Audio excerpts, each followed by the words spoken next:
Welcome to footballgameplan.com, where football makes sense. I'm Emery Hunt, the czar of the playbook, and now that all of the film has been watched and the grades are finalized, it's time to break down the 2019 NFL Draft prospect rankings.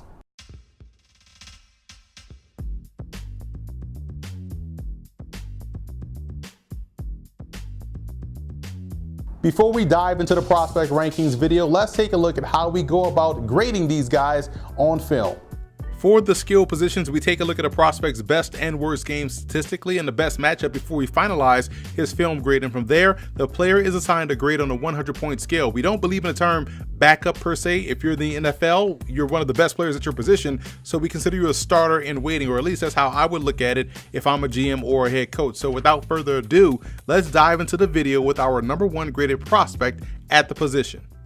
Ed Oliver of Houston grades out as the top defensive tackle prospect in the 2019 class. Oliver played a bit out of position at Houston, but played it at an All-American level. He has a wide array of skills that include the ability to win with quickness, win with leverage, hand usage, and good old-fashioned core strength. He's explosive off the ball and had the athleticism to even drop in zone, and he's more comfortable playing in space than you might imagine. You can envision him playing any one of the techniques up front and doing so at an all-pro level. Looking at the rest of the top 10, and I apologize for a few graphical errors like Jerry Tillery and not Terry. Kalen Saunders' grade is actually 86 and not 74, and he's also 6'2", 310, not what you see listed here. But other than that, looking at this list, I think it's safe to say that I'm a big fan of this defensive tackle class. Tillery has an excellent combination of core strength and quickness. His hands are extremely busy, which keeps him involved in a lot of plays. I'm a big fan of Quentin Williams' game out of Alabama. He's able to split double teams, use both length and leverage to be disruptive, and has a great sense of timing, which always shows up at the most critical parts of a game. And you hope Jeffrey Simmons of Mississippi State can make a full recovery from the recent knee injury he suffered during a workout. He's another excellent interior defensive lineman. Colin Saunders of Western Illinois did exactly what you want to see a prospect do coming from a smaller program: dominate on tape. It didn't take long for you to figure out who he was, as his ball get off athleticism and ability to read and react instantly jump out at you on film. He was not only dominant in the Missouri Valley Football Conference, but was also the star of Senior Bowl week. He should have no problems making the transition to the NFL game, in my opinion. I was also impressed with the tape of UCF's Tristan Hill, who has a non-stop motor and pursues the ball carrier as if his life depended on it. You can't teach want to, and you can't teach hustle. Hill is also a very good run defender that has some versatility within his game as well. I don't believe he's getting talked about enough on a national scale.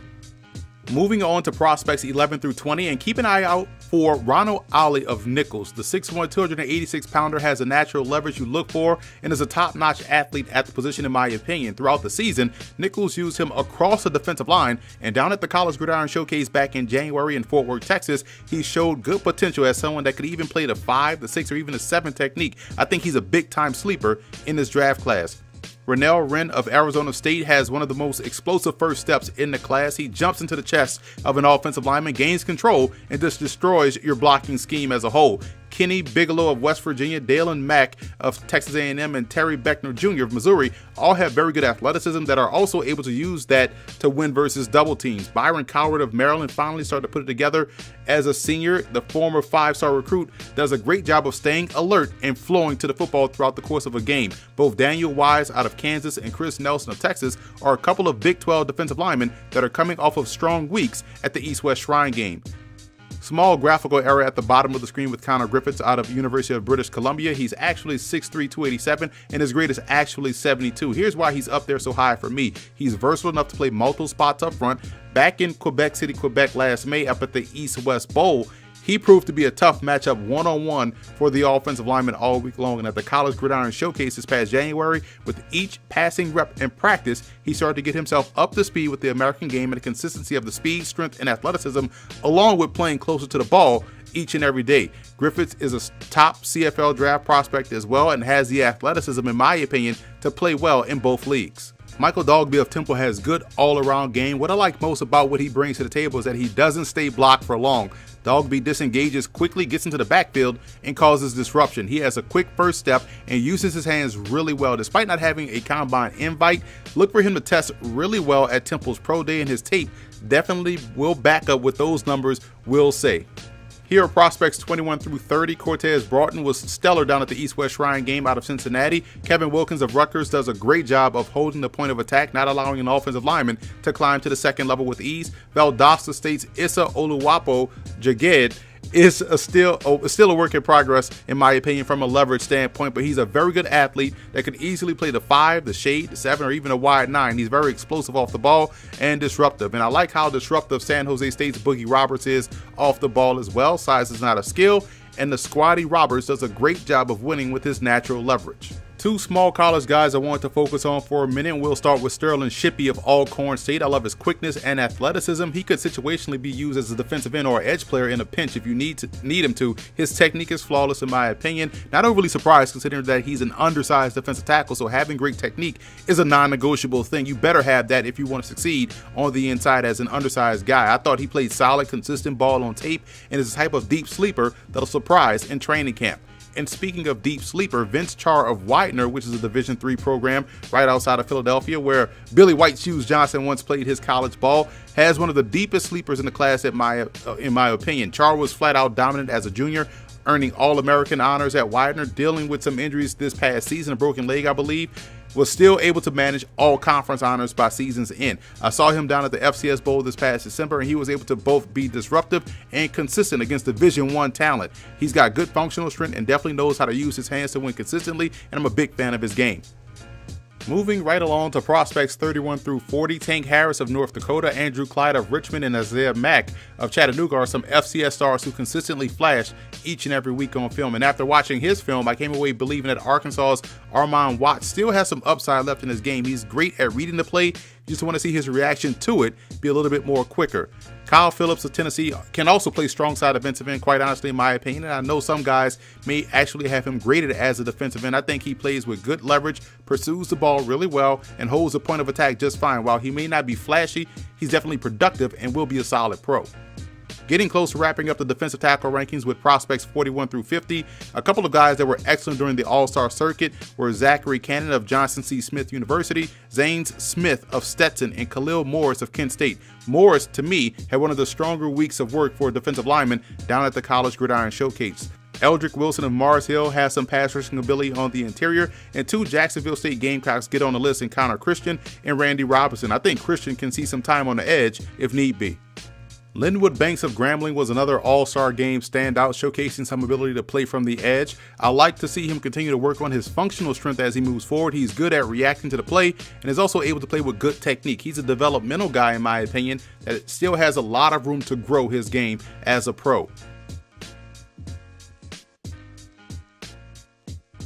Wrapping up the defensive tackles with prospects 51 through 54, Ray Smith of Boston College was an unsung hero along the Eagles' defensive line and put together a solid week of work at the NFLPA game.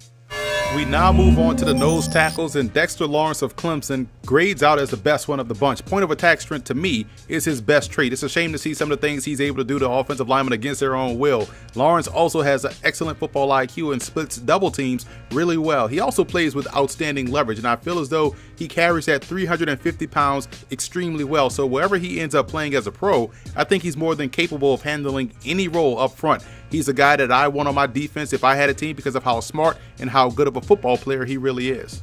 Here's the rest of the top 10. Miles Brown of Wofford dealt with some injuries this season, but coming into this year, he was a highly talked about player coming out of the FCS ranks. At the College Gridiron Showcase, you saw him revert back to his 2017 form. I think his projection arrow is pointing up. So is Deshaunte Lloyd's arrow out of New Mexico State, who played through some injuries this year as well, but was able to put together back-to-back solid all-star game performances at the Tropical Bowl and College Gridiron Showcase. Lloyd brings a certain level of passion to the position along with good leverage and the read and react skills to be effective. Sean Cubitt Miller out of Albion was another small college defensive lineman that caught my attention during the All-Star game circuit. He was a consensus all-conference performer at Albion, and I was impressed with how stout at the point of attack he is and is able to take on double teams well while slipping them and getting into the backfield. And wrapping up the rankings with prospects 11 through 15, Javier Edwards out of Colorado was a solid performer for the Buffalo's defense and could serve in a similar capacity at the next level. Two more Division II standouts to keep an eye on are Brandon Vaco of Clarion and Jesse Jones of Merrimack, who actually moves up to Division I next season to the Northeast Conference of the FCS. Vaco played on a very good defensive front at Clarion And he's an excellent run defender that shows good pocket collapsing ability as well. He also has sound technique and is able to use his leverage to his advantage. As for Jones, technique-wise, he definitely has some room to grow, but I think he has a bright future ahead of him. He's got good spatial awareness, and like Vaco, is your classic one-gap run plugger with good core strength. So that's a wrap here from the Football Game Plan Studios. I'm Emory Hunt, the czar of the playbook. Be sure to follow me on all of my social media accounts. And don't forget to check out and subscribe on iTunes to Football Game Plan Podcast. We can find our Scout Team podcast, which has a lot of 2019 NFL Draft prospect interviews. And also be sure to subscribe on YouTube to the Football Game Plan Network, located at youtube.com/footballgameplan.